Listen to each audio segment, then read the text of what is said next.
If you want to know how to prevent unwanted flat tires, then this video is for you.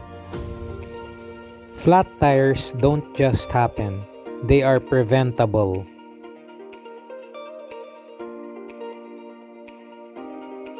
In this video, we will discuss the Tire Pressure Monitoring System or the TPMS. What is a TPMS? How will a TPMS prevent a flat? It's an air gauge device that you attach to the tire valve that Bluetooths the information to a monitor that you mount inside the car. There are two types of sensors, the external sensor and the internal sensor. The external sensors replaces the tire valve caps.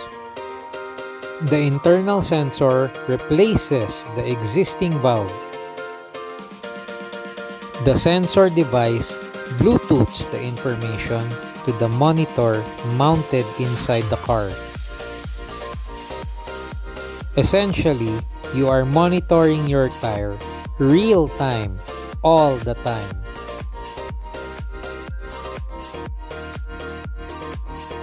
What information are monitored? 1. Tire pressure. 2. Tire temperature. How does this information prevent a flat? Today's tires are tubeless.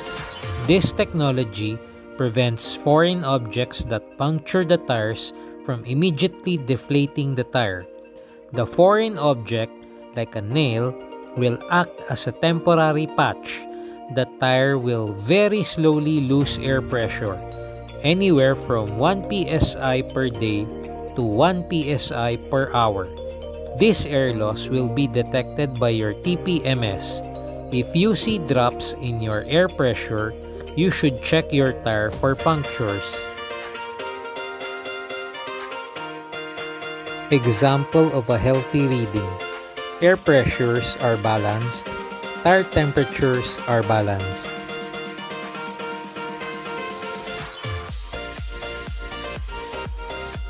Example of cause for concern.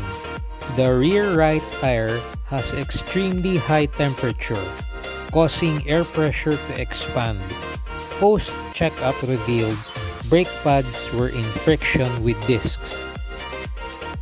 Example of cause for concern. The rear right tire is losing air pressure. There is definitely a puncture that needs fixing. Flat tires do not happen instantly on tubeless tires.